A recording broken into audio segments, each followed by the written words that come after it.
Welcome into the Fantasy Playmakers Podcast. I am your host, Jeremy Popolars, who you can find on Twitter at PopesFFH. And I am joined, as always, by our honorary sick co-host, Ryan Mackey, who hopefully is better now, a 2-week hiatus. How are you feeling, Ryan? Oh man, it's been rough. I'm not gonna lie. I had pneumonia and bronchitis at the same time, and it's been brutal, man. I apologize for the hold up and the hiatus, but back and excited to be back in the seat talking to you, man. Yeah, and this is the first week that we haven't had a guest recently. Maybe it'll be a quicker show, maybe not an hour and a half, but either way, we can, just kind of talk about some dynasty buys and sells here real quick. Yeah. And kind of get out of here pretty quick, Other than that, what's going on for the past 2 weeks? Obviously you were sick, but I haven't talked to you in a while, so. Well, obviously before the show, I was talking to you about how my dog got sprayed with a skunk last night. So I've been busting my ass trying to clean up the house after that whole ordeal, because I basically boiled it down to either get rid of the smell tonight or get some sleep for work tomorrow and work in 10 hours and deal with it when I got home. And I decided to just go to bed and just dealt with everything after work today. So I've been doing that and just been relaxing, man, to be honest with you. The last couple of weeks, I've just been doing some research and looking at different things and just really focusing on my leagues that I haven't really had time to focus on with podcast research and stuff like that. So obviously we've had this show set up for a couple of weeks now, so we should be pretty prepared. So I've just been kind of focusing on everything at the time being. Yeah, we also had to make a couple slight adjustments. A little bit, yeah. A little bit. Mainly me. We'll get to that later in the show, but But yeah, it's been a good 2 weeks. Same thing, just kind of downtime, catching up on some leagues. Like you said, I feel like some of these dynasty leagues with all the content and podcasts and blah, blah, blah, blah, blah that I have going on, that, I felt neglected on them. So it was nice to get in there, made a couple trades. Nothing crazy, but. Yeah, absolutely. It's nice to actually sit and focus on it for a minute. Right? I feel like it was a long lost thing that I just finally got a chance to do, and I was thrived for it. So then I was trying to make trades, and I ended up trading Michael Thomas, or I ended up trading Jerry Jeudy for Michael Thomas, and then regretted it the next day, sort of. Looking great now, though. But no, it was the other way around. I got Michael Thomas. Oh. Yeah, see, now your expression changes. There it is. Now it changes a little bit. I'll be laughing at you. Don't worry. Hey, he was if you remember, he was like my guy. He was my guy going into this year, and now he's not knowing he had ankle surgery. He'll be back. I have no faith, All right. Before we dive into the show, Ryan, let's go back to that King Sports promo and see if the pneumonia short-winded you any.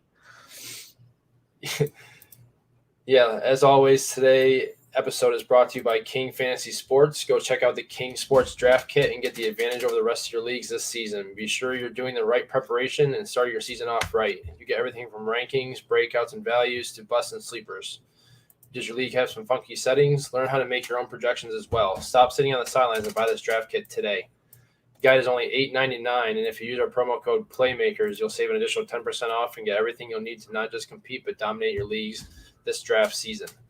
And I'm going to point out that I actually did check this out pretty in depth, actually, since I've been off, and it is a very good draft kit. I sincerely, not just saying based off of a promo, that I would strongly suggest going and checking it out. Hey, fully endorse it. That's nice. It's always a plus. All right, let's dive into it. We got some breaking news, nothing that's ultimately could be league altering though for some players, but it appears that Rodgers and Deshaun Watson both reporting to camp. Ryan, what are we making of it? I think we all assumed Rodgers was going to show up eventually. Nobody really ever faded too much on Devontae Adams or Aaron Jones or any of those playmakers. But Deshaun Watson reporting to camp, I think, is a little more juicy, I guess. The question is, though, still, what's the league going to do with all the accounts against him? So, but anything here that jumps out for you or improves any players outside of something that we would have seen probably a couple weeks ago?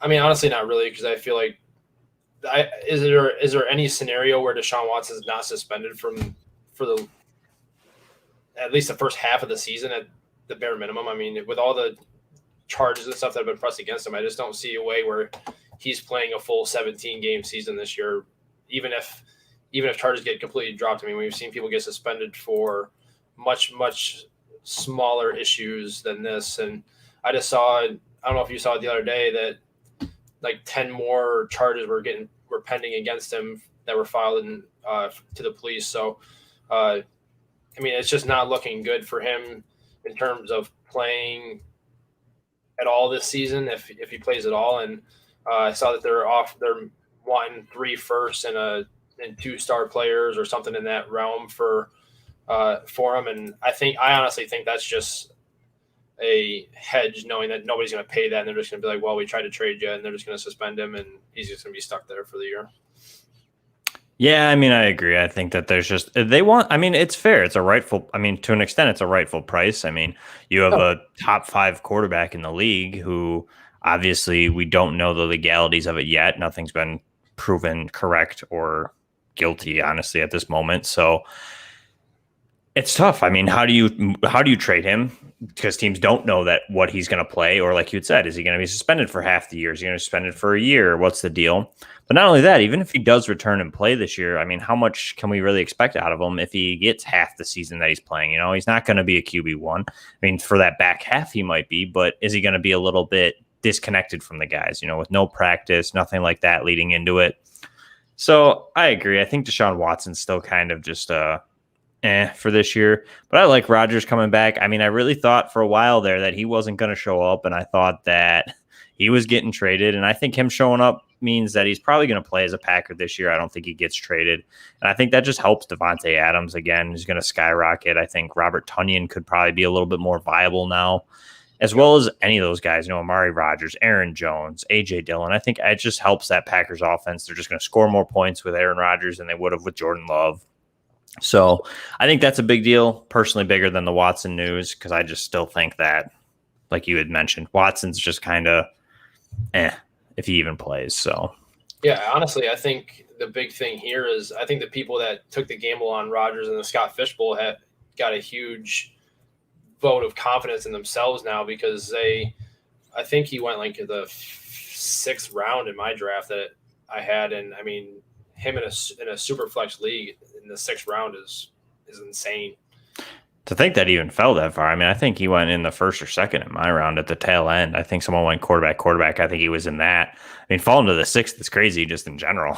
I mean, that's what I mean. I think that was before the news too, really. I mean, there was some out there, but it wasn't like built in that he was going to miss. You know what I mean? At that point.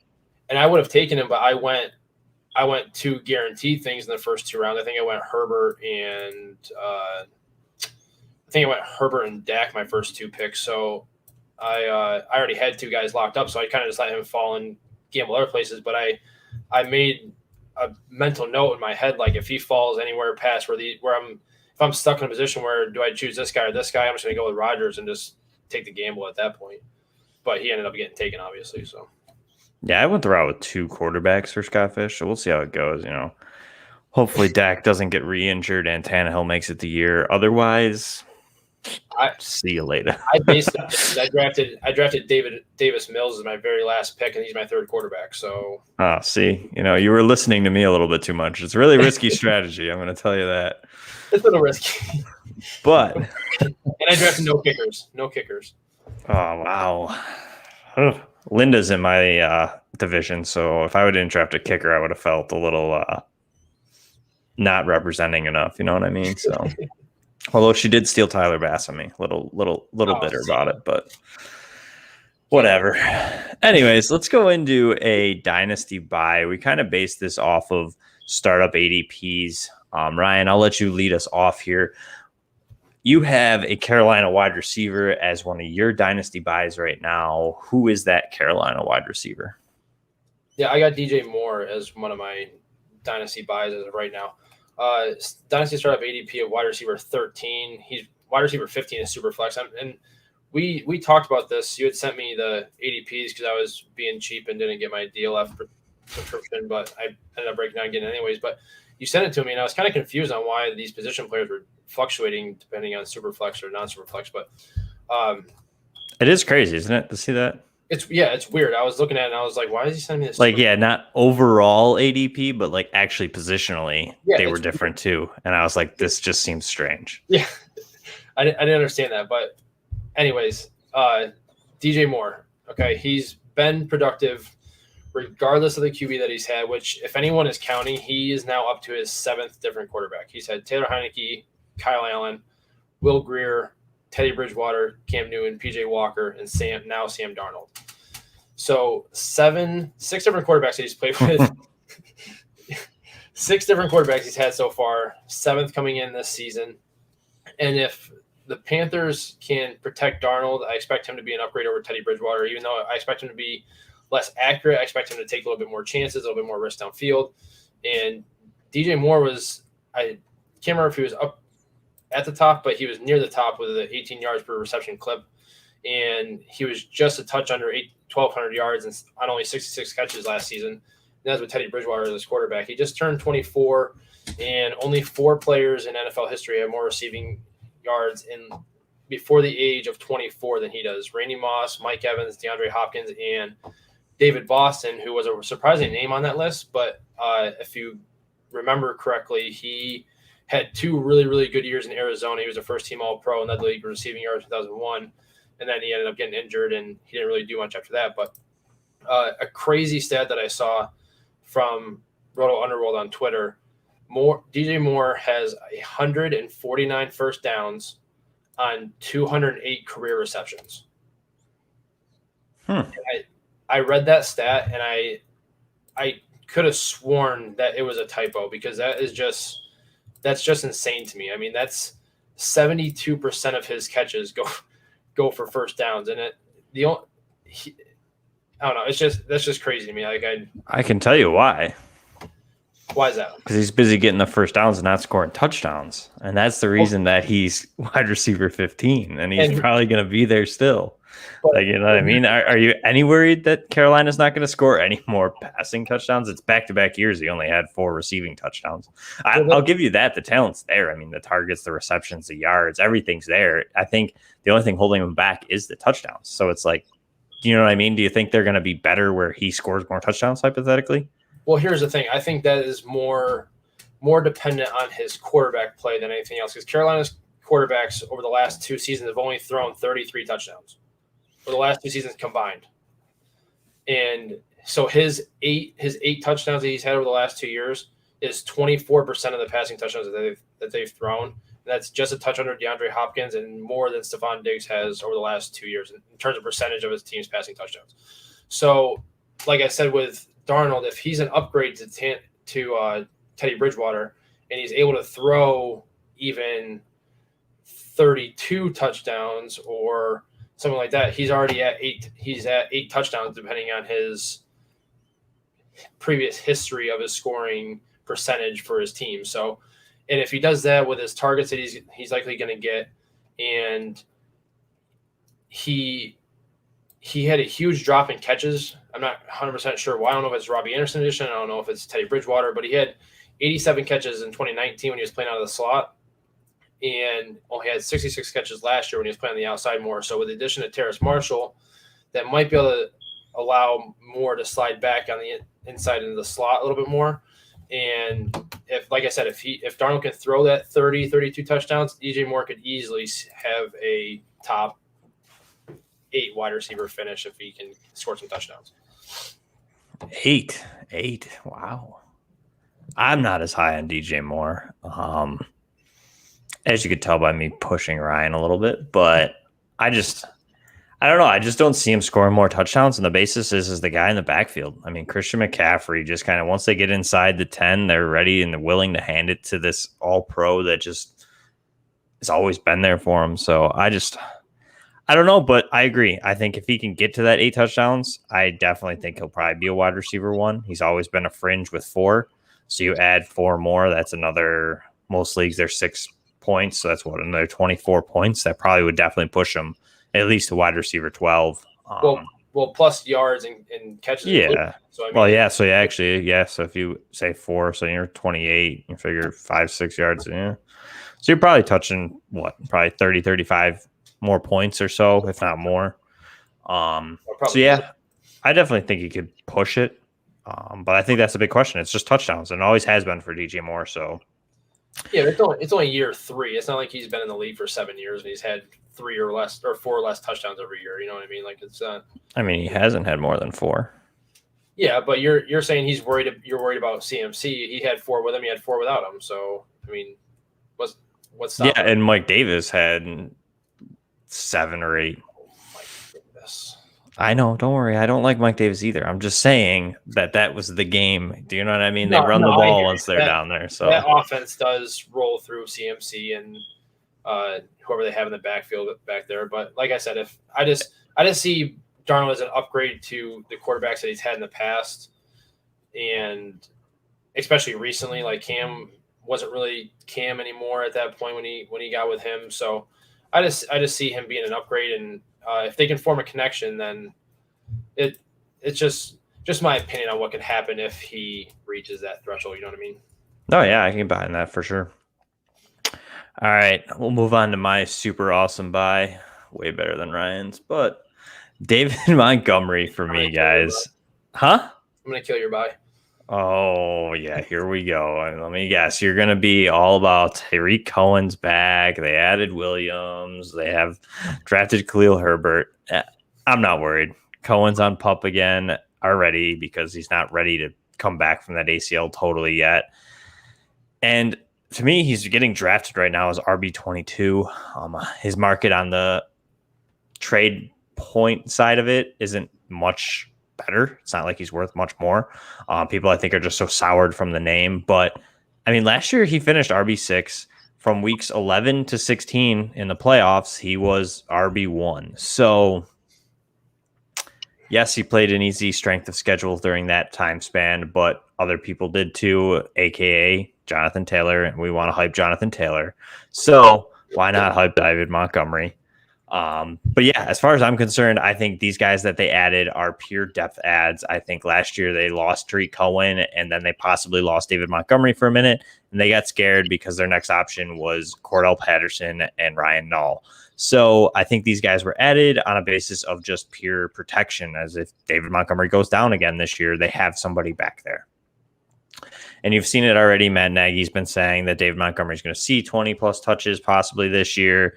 And I just think that David Montgomery showed a lot last year. He looked a lot better. He looked a little bit quicker. Not that he's a track star, but he just did. He looked a little bit better. And I think that he could be a high-end RB2, possibly low-end RB1 again this season.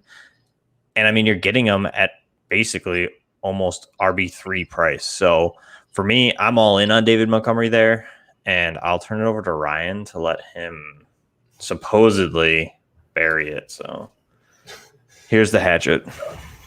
So I disagree with the fact that he's a value at where he's at. I actually like him where he is at ADP. What? So that stretch that he had was impressive. I mean, you can't debate that he was the RB1 and that he rightfully did exactly that. But like you had said, not a single top 20 rush defense in that entire strength of schedule, in that entire stretch from week 11 to 17. Not one single team finished in the top 20. And I just went back and I knew that he was one of your guys, so I went back and I looked at some of his games. I didn't go back and look through all of them, but I went back and just looked, and I just didn't see that elite running back that you want to give 20 plus carries a game to that they're talking about. I mean, yeah, he looked a little bit more quick and he did look a little bit more explosive, but his vision was really challenged, and that was one of the things that people have been saying, that he just doesn't really possesses that elite vision. And like you said, Cohen is coming back, which isn't going to affect his carries drastically, but he's definitely not going to see 5 targets a game again next season. He's probably going to be closer to his rookie year when he saw a slight tick over 2. And then the Damian Williams signing, it is likely a depth add, but he sat out last year because of COVID. It's not because he couldn't play or because he wasn't signed or nobody really wanted him. He just opted out because of COVID. I'm pretty sure he had a family member affected by it, so I'm pretty sure that's why. We've seen somebody else sit out and then seen what happened to their career for a year at the running back position. I'm just saying. I'm not saying that Damian Williams is Le'Veon Bell, but I'm just saying. But Damian Williams isn't going to just saying. Adam Gase, and he's also not expected to be Le'Veon. I mean, can Matt Nagy be in that same category though? I mean, debatably, yeah. And that's the other thing is that you can't really trust him. You can't really trust he might even be there next year. So in terms of a dynasty, it's a very high likelihood that Nagy is fired after this season. So we could see a new regime after this season that may not be nearly as fond of Monty as everyone else. Example, Jacksonville this season with James Robinson, especially if he doesn't perform as well as they think he's going to this year. And so, like, I'm not saying he's a bad prospect by any means. I don't think that he's a bad buy at his ADP. I just don't think he's a value where he's going. I just don't see it with the weapons that they have, and bringing in Fields, who's going to see the field at some point, who is a threat with his legs. They brought Allen Robinson back. Darnell Mooney's supposed to take a step forward this year. So I just don't think he's a value. I'm perfectly fine with drafting him at his current ADP or later, especially later if he falls, because he's going to be a 20-plus touch guy if Matt Nagy is to be taken seriously. So you can't really beat that volume, but I'm just not trusting him to get to that point myself. I feel like his ADP is going to rise too. Honestly, once that those little tidbits that come out and they say that, people are going to see that and be like, "Oh, 20+ touches, up around, boop." Yeah, that's all right. I can see your points and I can agree to an extent with it. I understand. I just feel like I have this feeling that David Montgomery is going to be that 15-16 range this year, and I think it's not a crazy value. I just still think that you're getting good value at 22. If that's where he's going, is running back 22 in your draft. So, right. So if he does get that 20+ carry with a 17-game season, he's looking at like 340 carries throughout the year. So, I mean, that volume, you can't beat that volume at RB 22. Is that what you said, 22? Yeah. So, I mean, I hear you from that standpoint. I just think his ADP is properly supported right now. I lied. It's now 19 in July. See, look at 3 spots instantly. News came out yesterday. See, just like that. Bam. Actually, just because our show. Anyways, Ryan, who's your second ADP buy?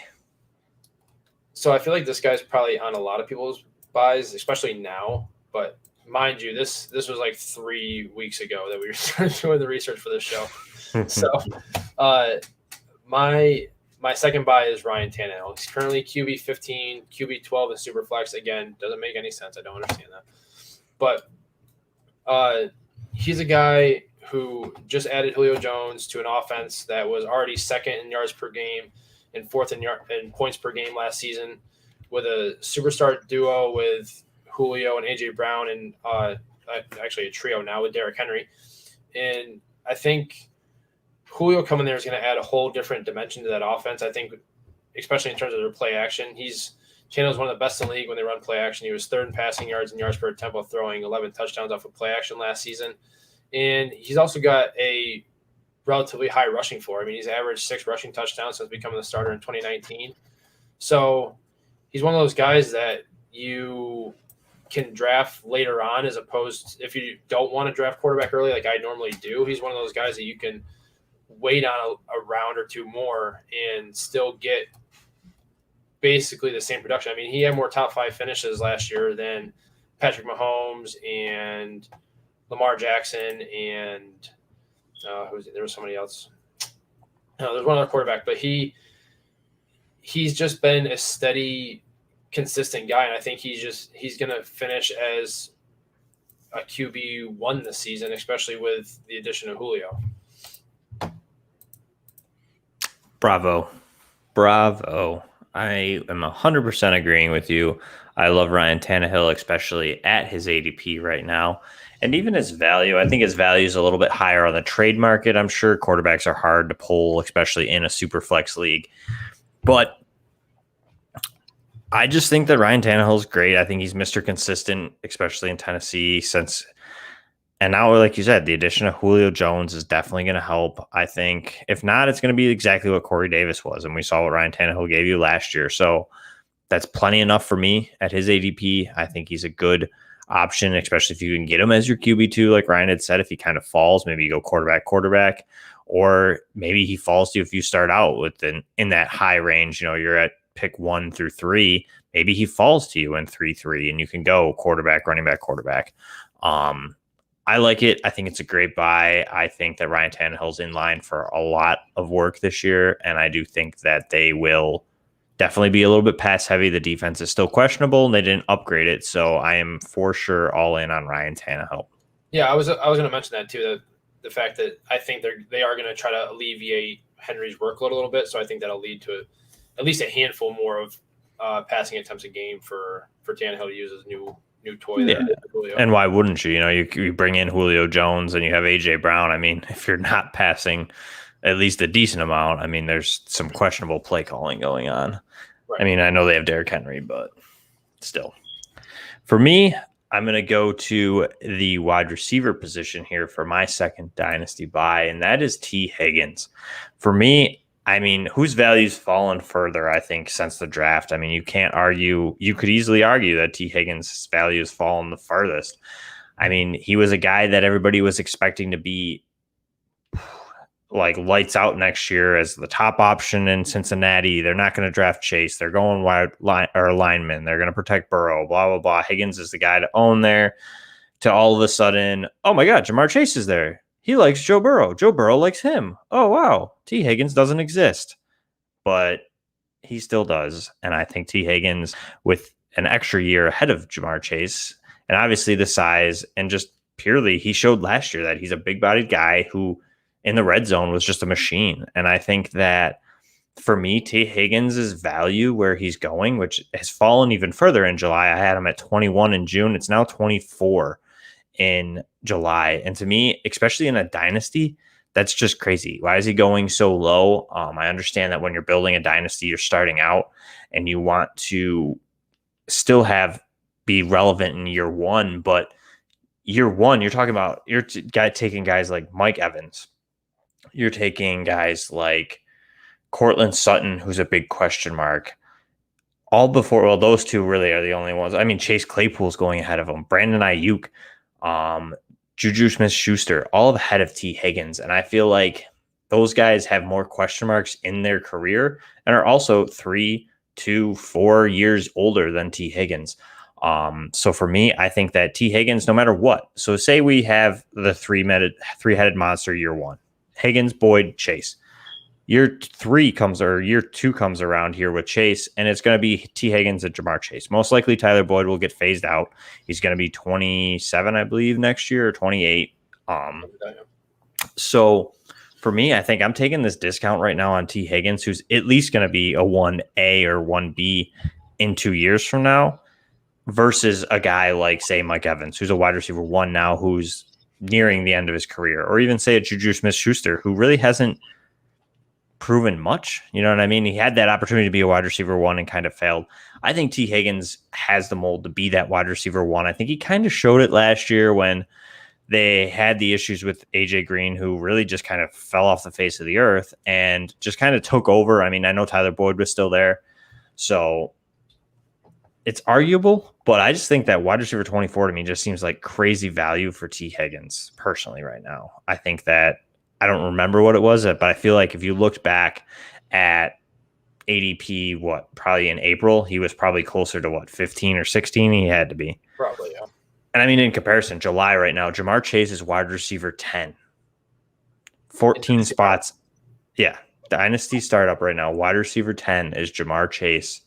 Wide receiver 24 is T. Higgins. To me, both have a chance to be just as good.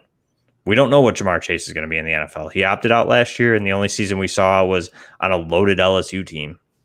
So what are we actually getting in Jamar Chase? I mean, he's talented. You watch the film, but there's question marks. There's times he took plays off, blah, blah, blah. So I don't know. I think at the value, just T. Higgins seems crazy.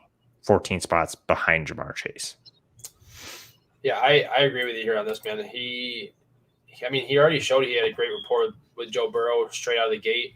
And I mean, people, I think I found it really funny that once Chase got drafted, people were like, I mean, they weren't going overboard with it, but they were basically saying that T. Higgins just is not worth much of anything in dynasty leagues anymore. And it's like people forget that we live in a fantasy world where two wide receivers can be wide receiver ones, high end wide receiver twos on the same team. Like we've seen that multiple times the last couple of seasons where both guys or two top options from a team have gone on to be top 12 options for an offense. Like people are crazy high on CeeDee Lamb, and he's been on the same team for the last 2 years, and he performed well last year with a backup quarterback, just like T. Higgins did. So I don't understand why people are so down on T. Higgins. I mean, while you were talking, I promised I was listening, but I was also looking up something because I was kind of curious.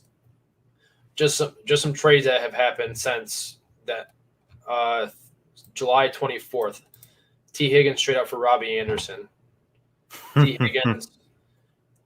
Higgins straight up for T. Higgins, Tyler Boyd, Dalvin Cook for Adam Thielen, Darrell Henderson, and Jonathan Taylor. Like I feel like you're giving up too much value for a guy that does have high end wide receiver 2 potential, just like Jamar Chase does. Do you see a scenario where Jamar Chase finishes as a wide receiver 1 this season? Because I don't think he finishes as a wide receiver 1. I think he's a wide receiver 2. But I don't even think he's that high. No, you don't think he finishes that high? No. I don't think Chase or Higgins touch wide receiver 2 numbers this year, honestly. I just think there's too many talented wide receivers ahead of him, and I still think Tyler Boyd's going to be kind of the leader there, especially in PPR, just because of the position he's going to play. Unless they're moving Boyd outside, but Boyd's probably going to stay in the slot. Chase and Higgins are going to stay outside, and I just think that they're going to draw harder coverage, and I think that Burrow's safety blanket, because he's going to have like 2 seconds to throw because the offensive line is still in shambles. I think that that's going to be his only outlet. And that's the thing. That's the other thing is that do people not remember that Joe Burrow was on pace for over 650 some odd pass attempts this past season? I mean, they had 3 guys over 100 targets. 3 can definitely be viable. Yeah, I mean, they're not like if you're telling me that I can get a 100 target receiver that's as young and talented as T. Higgins at wide receiver 24. I mean, yeah, I'm all over that. Yeah, and I mean, there's even crazier ones later in, but we only have so long. But yeah, well, let's move on to the unfortunate part of our show. No one ever wants to talk about the guys who want to get rid of. You know what I mean? Like, no one wants to talk about the bad guys. Everybody wants to talk about the good upside, right? But Ryan, gotta have both sides. Yeah, nobody wants that though. Everybody wants the upside. Nobody wants to hear this guy's bad, except unless you're on Twitter, because then everybody wants to tell everybody else that they're bad. So you got to know who you should have and who you should be selling high, or maybe not drafting at their current ADP, like we're about to talk about right now. Oh, I totally agree. It's a wave. You got to ride it. Yeah. Get rid of it at the top and let her fall. That's right. But yeah. Let's go to the ADP Dynasty sells. Ryan, I'll let you lead us off. Who do you have? And a little quick hint, it's a Seattle wide receiver. So both of mine are probably going to be blasphemous to a lot of people, but and mine aren't. Just at their current ADPs, people understand this is current ADPs. I'm not saying neither of them are bad players, but DLF has DK Metcalf as the wide receiver 1 in their July ADP for this season. And to me, that is just too high for my taste. He was wide receiver 6 in PPR last year, and he's a guy that's extremely explosive. But he oddly enough didn't even lead his team in targets last season. Extremely up and down roller coaster type season, especially at the back half of last year. Quick note, not to interrupt you real quick, but that's another thing. Like Superflex, he's 3. For wide receivers. Doesn't make any sense. I literally just looked at it. Continue. 15 minutes before the show, and I updated it. So well, that's what I'm saying. The startup for just a normal must be 1 quarterback. He's 1. Superflex, he's 3 behind Hill and Jefferson. So it must just be how people are drafting in that format, because that doesn't make any sense for him to be wide receiver 1. Yeah, I mean, because the DLF is based off of where he's actually getting drafted in league. So, I mean, it makes sense. It's just like, why are they so different? Why are they taking him 1 in standard and wide receiver 3 and like, I don't know. Anyways, continue your stand. Maybe they're stacking. Maybe they're more worried about stacking. Yeah, who knows? Stack homes and could be. So there's only been one other wide receiver in the last 10 years that had fewer than 134 targets and finished top 5 in PPR. So it's DK. And you want to take a guess on who the other one is, Jeremy? No. Chris Godwin in 2019. Love me some Chris Godwin. So last 10 years, 134 less targets, top 5. Godwin, Metcalf are the only 2. Jordy Nelson did it back in 2011. That's too old. No one cares about that. On 96 targets, but he needed 15 touchdowns to get there and had the league MVP throwing the football on a team that didn't have a running back go over 600 yards. So Jordy, pass first offense. Chris Godwin with Jameis Winston, pass first offense. And Seattle is a much more balanced or possibly even run-heavy approach. And I just think he's going to need a higher target share to get to where he was. He was only or to get to that wide receiver 1 that, I mean, I'm not saying he can't get there, but I just think he needs to see either a higher target share, more pass attempts from Russ, or he needs to score double-digit touchdowns consistently throughout his career in order to be going as a dynasty wide receiver 1. He only averaged 12.5 points in PPR over the back half of last year, and it makes me kind of wonder if teams figured him out, or since his route tree has been pretty limited so far in his career, or if it was simply because Russ was no longer in his cooking phase. So this is a team, like I said, this is a team that clearly wants to run the ball. And although I think he's a set it and forget it type of wide receiver for you, because that's how you're going to draft him, you're likely not going to be able to have other guys replace him. He's just a guy that I'm not as confident in as others apparently are, as seen as how he's the DLF startup wide receiver 1 right now. Yeah, I mean, I have literally one share of them, and it's a team that I overtook. I don't personally ever draft DK Metcalf because of that. I think his value is too high, and I'm never in a position to draft him. I would also take a guy like Calvin Ridley over him if they were both on the board. So I can agree with you. I think DK Metcalf is definitely overrated at his ADP, just because I just don't know if he can ever reach that wide receiver 1. You know what I mean? When you're drafting at wide receiver 3 or wide receiver 1, you're expecting to get the overall wide receiver 1, right? Possibly. And I can see the points you make, and I totally agree with them that I just don't know if DK Metcalf can do that. You know what I mean? I think he can be a top 5. He's proven it. I think he's going to be a top 12 for most of his career. But I just don't know if he'll ever get the overall wide receiver 1, unlike guys that I could see maybe. And honestly, even Justin Jefferson is a guy I think that will struggle to get an overall wide receiver 1 until the philosophy of the team changes. There's just no way that a team that has a Dalvin Cook or a team like Seattle that really wants to run more can give those opportunities to these wide receivers. AJ Brown, I think, could possibly get there. But again, it's another guy that's good, but concerning because of how run heavy they are. You know what I mean? You're looking at guys like Stephon Diggs, Devontae Adams, Calvin Ridley, maybe CeeDee Lamb, DeAndre Hopkins. These teams want to throw first. And I think those are the guys that you really have that chance to get to that wide receiver 1. So that's where I can see and totally agree with you there on DK Metcalf. I'm going to switch mine up since you talked about a wide receiver. I'm going to talk about my wide receiver in my dynasty sells/busts at their ADP. And mine is Brandon Ayuk.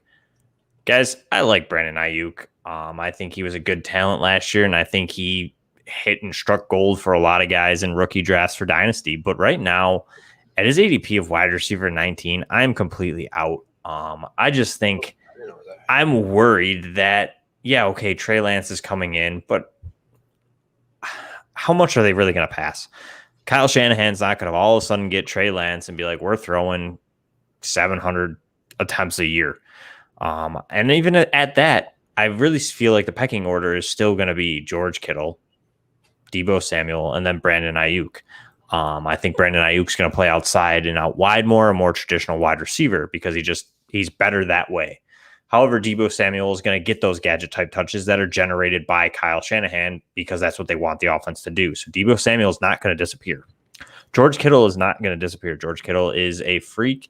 And aside from the only thing you can always argue is that who's going to be healthy. But even at that, Brandon Ayuk struggled to stay healthy last year. All three of these guys struggle to stay healthy. And I feel like when I'm drafting my wide receiver, probably 2 here, possibly 1 at wide receiver 19, I want a guy who's going to be able to stay healthy. And I know it was only 1 year, but Brandon Ayuk did struggle with that. And we're talking about a team that, on average, really only throws about 400 times in the past couple of years. They're a run-first offense that even when they go to throw, they also look to their running backs. Short little dump-off screen plays to get the running backs involved, and it's a speed game. And I just feel like Brandon Ayuk's not going to give you that value. Do you know what I'm saying? I see him just struggle to get to wide receiver 2 numbers. And if he does, he's going to be 20 to 24. So you're drafting him at his ceiling. That's my personal opinion. Maybe with Lance and maybe Shanahan changes it a little bit and you can see him drive up into maybe upper wide receiver 2. But I feel like it's a guy that's never going to get to wide receiver 1 in his career just because I don't see that offense ever going that direction. So, Ryan, how do you feel? Because I just feel like it just seems way too high at 19 to me. Like there's guys after him, for example, T. Higgins, Cortland Sutton, Robert Woods. I mean, even at this point, Jerry Jeudy, Adam Thielen, I'd probably take before him. I know he's only got a year or 2 left, but I just feel like that at 19, that's really high. I mean, he's right behind Devontae Smith. He's right at Amari Cooper. And to me, I'm taking Amari Cooper and Allen Robinson, who are right there near Brandon Ayuk, way over Brandon Ayuk, in my opinion. Oh, yeah, and I agree with you. I agree with you before I even knew his ADP was. And hearing the wide receiver 19, I mean, that's crazy. I mean, who of those guys you just listed, like Allen Robinson and Amari Cooper and guys like that, those guys are going to lead their team in targets. 99% certainty that those guys are going to lead their team in targets as long as they're all healthy. And Ayuk's not going to do that. If George Kittle is healthy, he is going to lead that team in targets. And we talked about Ayuk during the General NFC West podcast that Ayuk's played 12 games total in his career so far. So missed 4 games last year. He's played 6 with Kittle, 6 without him. 5.5 targets, 58 yards with Kittle. 10.5 targets, just under 80 yards without him. So if Kittle's in the lineup, that offense, at least in terms of throwing the ball, runs through Kittle, and Ayuk just doesn't give you enough volume to solidify him as a wide receiver. Like you said, if he's my wide receiver 1 going into the season, and he's slotted into my wide receiver 1 spot, I'm probably not feeling very confident about my team unless I'm just absolutely loaded up at running back where I have 3 absolute studs and I just kind of filled in my wide receiver room later on in the draft. But wide receiver 19 is crazy to me. I mean, I think a lot of people are basing that off of those couple back half games, the playoffs. You know what I mean? The fantasy playoffs. I mean, he put up some high numbers, but again, Deebo Samuel and George Kittle were out. So yeah, like I said, it's purely based off of recency bias. And don't get me wrong, he's athletic, he's explosive with the ball in his hands. I mean, everybody saw him. I don't know, I can't remember if he hurdled or like flipped over that one defender into the end zone last year. But he's explosive and he is good with the ball in his hands. But when you're looking at a guy in that range, like you said, Allen Robinson, those guys are going to lead their team in targets. And that's the type of guy you're looking for when you're drafting in that range outside of like the top elite guys. And this offense is just loaded when they are fully healthy. I mean, they have Kittle, Mostert. You mentioned Deebo. They just drafted Trey Sermon, who will get involved. And they added Trey Lance, and when he gets the opportunity to start, he's going to be involved in the offense a lot more with his legs too. So it's just ADP wide receiver 19 is really tough for me to swallow for Brandon Ayuk. And I feel like it's a talent over opportunity type draft, and that's where this is coming from because people they're getting ingrained with that from the fantasy community that we're drafting talent over opportunity. And to an extent, you can make that argument. I totally get that. However, also, when I'm playing Dynasty and I'm doing a startup, do I want to donate $25, $50 to the pool for 3 or 4 years? Not really. I want to be competitive in year one. And I just feel like Brandon Ayuk's a long-term solution for maybe a wide receiver too. And you're drafting him so high. I mean, I'm going to take the, 20 wide receiver discount and take Deebo Samuel at wide receiver 38. You know what I mean? I feel like they're going to be close enough that just seems, and they're both nearing age. I mean, yeah, Deebo's a little more gadgety, but again, Deebo's more gadgety and Shanahan likes to use him, especially near the goal line. You know what I mean? And we saw this. And even with Deebo Samuel, it happened in his rookie year. Kyle Shanahan at the back half of the year, Deebo Samuel popped off. Everybody wanted Deebo Samuel the next year. Deebo Samuel got hurt, and now he's wide receiver 38. So I'm not saying that's going to happen to Brandon Ayuk, but if history repeats itself, it could be a possibility. So he's just too high for me. It's another guy that I just don't have a ton of shares in. So I don't know. It seems too high. I just don't like it. I'm with you, man. I 100% agree. I did not realize that his ADP was that high. Yeah, you wouldn't think, but DLF doesn't lie. So Ryan, hit us with probably mine would have been the most controversy until what happened. So there's a little predecessor to mine, but yours is probably the most controversial of these. That was still bad. I can't speak bad English. So I actually don't think it's all that controversial at this point. It is. I don't think it is, though, because I feel like a lot of people are starting to get on board with the take here.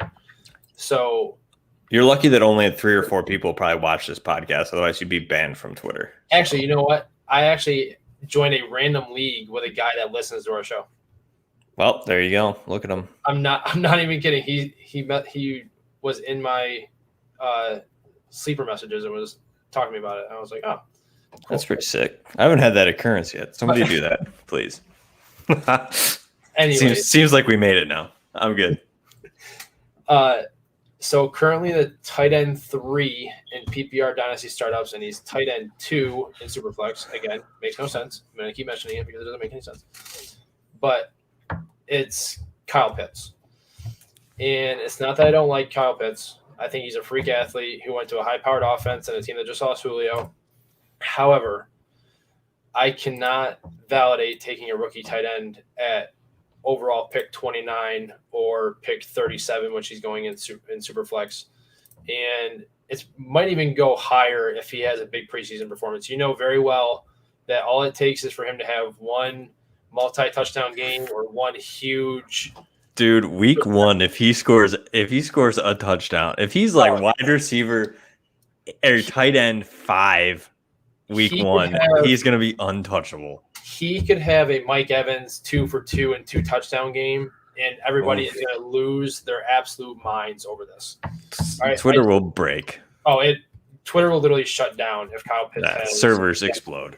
It will. It'll just Kyle Pitts blew up Twitter is all it's going to say on the error page when it pops up and try to blow up Twitter. But so as for Pitts, there's only been 6 rookie tight ends ever to have 700 yards in their rookie season. Just 6. Since 1992, only 5 rookie tight ends have ever had 80 targets, and only 2 had over 100. And of those 5 with 80-plus targets, only 1 had 80 or more catches. And I feel like that's like people are putting him at that floor. Like his floor is 80 catches, and only 2 tight ends ever in the history of the NFL have had double-digit touchdowns to start their career in the first season. So, again, he has to be an incredible, incredible outlier in order for him to be anywhere remotely close to where he's going and the hype that's surrounding him right now. And I know we're talking about Dynasty right now, and could he be the tight end 1 in 2 or 3 years? Yeah, absolutely. He definitely could be there at that point. But me personally, I would rather build my team around elite wide receivers or running backs, or especially quarterbacks in Superflex leagues, as opposed to taking a tight end. And I would just rather try to acquire him later on if I really want him. And even in redrafts, I'd rather have a guy like Kelsey or Waller or Kittle, Hawk, Andrews, etc. Guys like that if I'm going to go tight end early. But I usually wait on tight ends in redrafts anyways. But that's besides the point. I just can't stomach taking a rookie tight end that high. I understand the hype and the love for him, but that's a crazy high price to pay for a guy who hasn't stepped foot on a field at a position that isn't rookie friendly from a historical standpoint. I mean, I agree with you. I loved Kyle Pitts leading up until the hype really hit on Kyle Pitts, and he just drove up rookie draft boards. He drove up dynasty startup draft boards. I've seen him go 101 in Yeah, Dynasty. he's just too high. I mean, I get it, and I understand it. And dynasty's full of risks. You're not going to win fantasy football leagues by playing it safe. I understand, 100%. but you're risking against history. I mean, you have, like you said and mentioned the stats, like there's hardly very good success from a rookie tight end. And I get that Kyle Pitts is supposedly the outlier, but I just feel like the advantage isn't going to be there in year one. Do you know what I'm saying? So like you had said, okay, yeah, if he has a good year and he might be untouchable next year, and this is a terrible strategy, but I just feel like everybody should be tradable on your dynasty roster to an extent.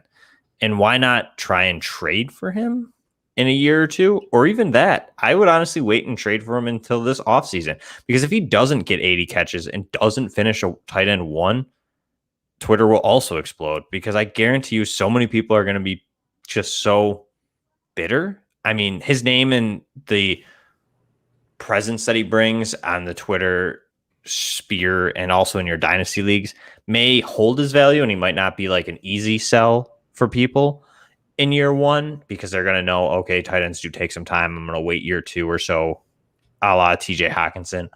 But I'm all in with you with Kyle Pitts. I think it's too high. I also would rather just take the value. You know what I mean? It's 7 picks later, so it's not much farther. But like Darren Waller, I mean, TJ Hawkinson is at 58 overall in Superflex. Even that, Mark Andrews is 77. Yeah, I mean, who? I mean, yeah, there's a big gap there. Who's a bigger odd to lead their team in targets? Is it TJ Hawkinson or is it Kyle Pitts? It's tough. I mean, well, it's probably TJ Hawkinson. I mean, Calvin Ridley's going to lead Atlanta. There's no doubt, aside from an injury. But right. I just feel like, I don't know. For me, tight end's just weird. I feel like if I don't get Kelsey, Kittle, or Waller, I'm just out. Like in general, like right now, I just like wait for Adam Troutman or like Irv Smith. So for me, I just, again, another guy, don't have any shares of Kyle Pitts. And probably never will because his value will probably just be too high. But even that, you ever try to trade for Darren Waller or George Kittle or Travis Kelce and even non-tight end premiums, it's like impossible. So, but to your point about being better, I mean, look what happened at JT at the beginning of last year. People sold him so fast after his not in any of my leagues rough start because he wasn't putting up 30 points per game as a rookie running back in the NFL. And like I don't think we'll see the same thing here with Pitts, but I think at the end of the year, if he's not anywhere close to that 80 to 90 catch range that people want to see him at, like I could definitely see somebody that's like, oh, never mind, he's not that good, and just sell him. Yeah, and I mean, I'll give you a name. Just keep it in the back of your head. Hayden Hurst. He's not bad. He ain't bad. He's a former first-round pick. He ain't great, but he ain't bad. So, just saying. Anyways, to my what would have been very controversial final player that we're going to talk about today that got sadly less exciting would be Cam Akers. Cam Akers was a big sell for me before his terrible injury, which hopefully you recover from because I really loved Cam Akers coming out. I thought he had a lot of potential. And watching the Olympics, fun fact, there's a guy on the Russian Olympic Committee who does gymnastics who just blew out his ACL or Achilles 3 months ago and was doing backflips. So golden. Cam Akers might be fine, folks. Not really sure. But either way, he's still probably a sell for me. I'm still concerned. I just know that with the Achilles, there's not a great track record for guys coming back from it. I just feel like Cam Akers will never be the Cam Akers that we hoped he would be based off of this injury. I think if he does come back, he could end up still being a solid RB2. But I just don't know. Funny thing is I typed these notes up pre-injury, and the third line of my note says injuries have been a concern. So maybe it was me. Maybe I jinxed him, and I feel really bad now. Son of a. Yeah. Shoot. I'm sorry, Cam. You did it. I did it. Shit. Twitter. Anyways, Jeremy. but yeah, I still probably am out on Cam Akers. I don't know if I'd really sell him right now. His value is probably not great. I don't know what he's really going for on the market. I've seen some crazy trades, and I've seen some like guys come back with some crazy crazy counters. So I'd probably just hold on to him. I feel like unless I'm getting crazy value, I'm going to hold him. You know what I mean? So I could understand why these trades look so crazy because he's still only 21. And I mean, I think Marlon Mack's going to be a big tell this year. If we see Marlon Mack come back and have some explosion, there's good hope for Cam Akers. Like I said, the guy on the Russian Olympic Committee there, I mean, he looked pretty for 3 months. I mean, like I said, he was doing full routines in gymnastics. Yeah. Like, you're supposed to be walking after yeah.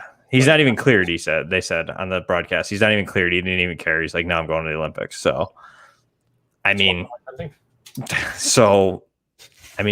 modern medicine's gone pretty far. So there's definitely hope. But yeah, Ryan, I want to hear about these trades that you have because, like I said, I've seen some crazy stuff on Twitter. Yeah. So do you know exactly what the Achilles does? Because I honestly didn't know. I had to look it up. I did not know what exactly the Achilles did. I just knew that it was a really important and painful injury if you did get it, but I didn't know what it actually did. Do you know what it actually does? Well, it connects your would-be heel bone to your tendons in your calf / well, technically, I don't know. Does it reach your knee? No, it attaches to the muscle in your calf. Yeah. And it attaches to the bone itself in your heel. Mm-hmm. And the sole purpose of it is to stretch and absorb force whenever you jump, or it gives your body the power that it needs when you push off the ground. So like when running backs are trying to make a cut or anything like that, anytime they step with their foot and try to push off, they're using their Achilles to get their burst back in order to get moving in the opposite direction. So that's why it's such a hard injury to come back from for them. But that whole thing about running backs not coming back from it is kind of overblown if you really dive into it a little bit. Because it's not like there's not a lot. No, and there's not an elite back that's ever had it. I mean, Arian Foster had it, but he was 29. He wasn't going to be in the league much longer after that. Michael LaShore, who was considered a top 2 back in his class with Mark Ingram when they came out, he tore his Achilles during his rookie year in training camp, came back the next season, played in 14 games because he was suspended for 2, and had just under 800 yards, but he was out of the league 2 years later. Donta Foreman did it, and he's still in the league, but he's not really in the league. But he was never going to be a star in the first place. Lendell White wasn't efficient after his 15-touchdown year back in 2008. He was cut from Seattle in 2010, signed with Denver, and then tore his Achilles, and then he was out of the league forever. And weight issues didn't help with him either. So for Akers, it happened early enough to where he should be able to fully recover and get back in time for next year.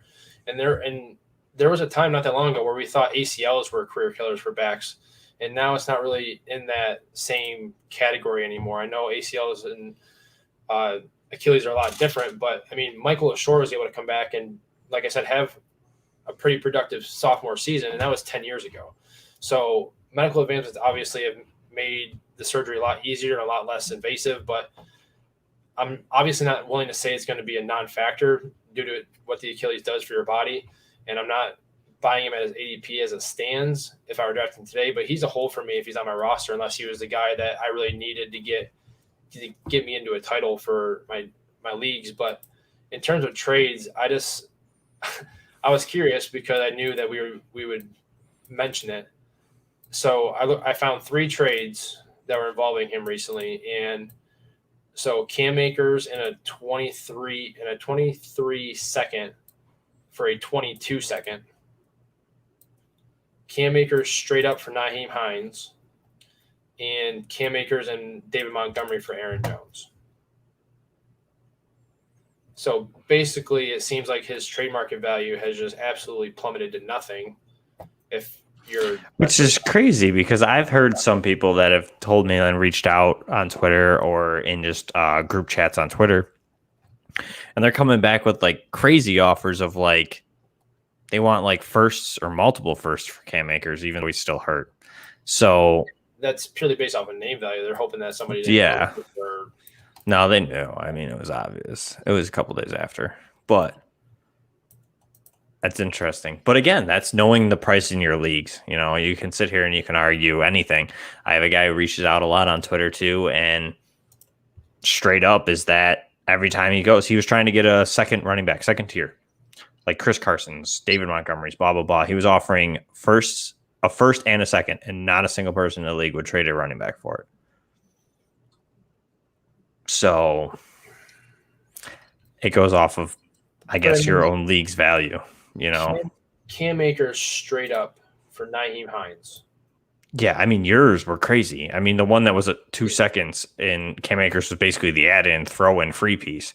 Yeah, Cam Akers in a 23 second for a 22 second. Yeah, and the guy who got the 22 second really lost. Because the 23 class is probably better than the 22 class, and Cam Akers is going to come back. And if he doesn't, he's not out anything. And even if Cam Akers comes back as a running back 3, he's still free. The trade by a mile. Yeah, it's still free. Yeah, I know. I don't. Jeez, Louises, I got to play with these guys. Seriously, that was found on Yahoo Trade Market, by the way, if anybody's interested in. I gotta join Yahoo leagues. Hold on, let me sign up now. All right, well, Ryan, before we leave, why don't you let everybody know where they can find you and if you got anything coming up? Yeah, you can find me on Twitter at Mackie_FFB. Hoping to start getting some articles put out as the season starts getting in here. I know we're going to be talking about some training camp battles that are going to be taking place here. I'd like to actually write an article about that and get a little bit more in depth with it, so that way we're not taking 3 hours to do that, because I feel like there's quite a few training camp battles are going to be happening. But it was narrow them down, Mike, and be back with you. I'm happy to be feeling better, and just nice talking to you again, man. Yeah, for sure. I mean, I was glad to have you back. I'm glad you're feeling better. You know, you're scaring me there a little bit. You know, you were just getting a little nervous, but, you know, good to know you're healthy and back together. So, and yeah, you alluded to it. I think next week we're going to roll with a training camp battle episode, and we'll try and narrow it down to a couple different ones, a little bit more marquee ones out there.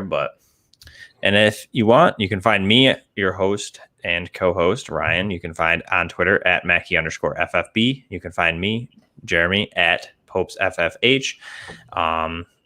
Till next time, take care.